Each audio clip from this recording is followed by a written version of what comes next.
Looks can be subjective, but I believe that we can all agree that the Toyota 86 is one good-looking car.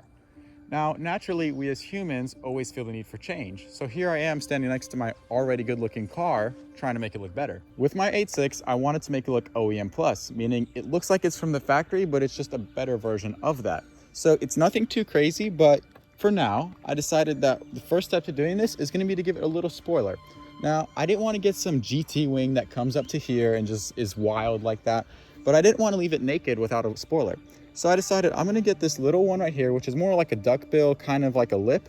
Now, this one's made by Toyota Racing Development, which is TRD, and they're based out of Japan.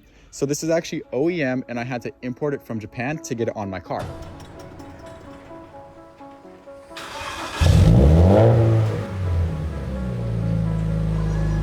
Of course, since it's made by Toyota, it's going to have OEM quality fitment, which is about as good as it gets. It came pre-painted in black, which is the color of my car's paint underneath. Since my car is wrapped in this nice blue made by Avery Dennison, I'll need to wrap the wing as well to match. I started off by loosely fitting the wing onto the car so that I can wrap it.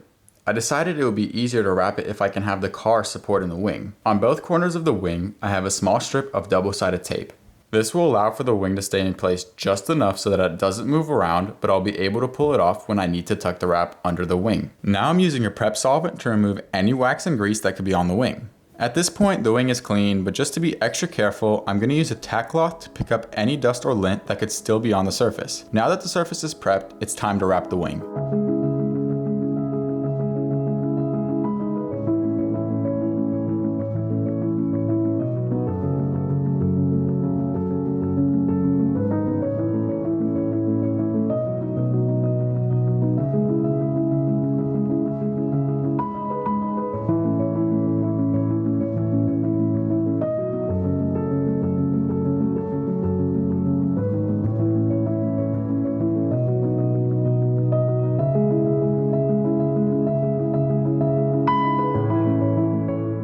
Now that wrapping is complete, it's time to apply the rubber seal around the perimeter of the kit.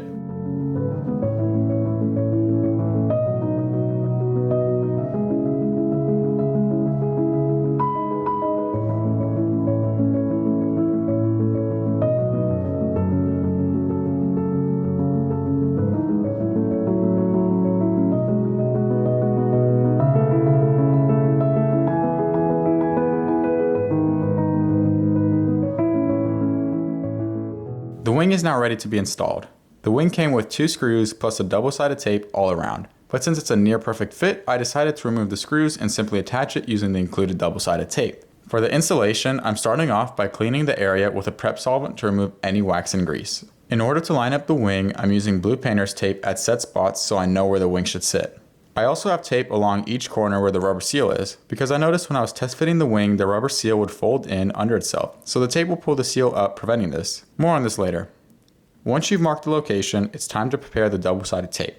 Peel off a corner of each section where the tape starts. Leave just enough room for you to be able to pull on it once the wing is pressed in place. Just so I don't have to worry about it while I'm installing the wing, I'm actually using blue painter's tape on each edge just so it holds down and doesn't go anywhere. Using the markers, align the wing into place, then press it down. The wing will want to stick instantly, so make sure you have it aligned well. Once it's in place, go ahead and start removing the backing from the tape. Apply pressure as you remove the backing. Then, remove the tape on each corner holding the seal. If you taped it correctly, it should slide out and set the rubber seal down without it folding over. Remove the remaining tape, and that's it for the install.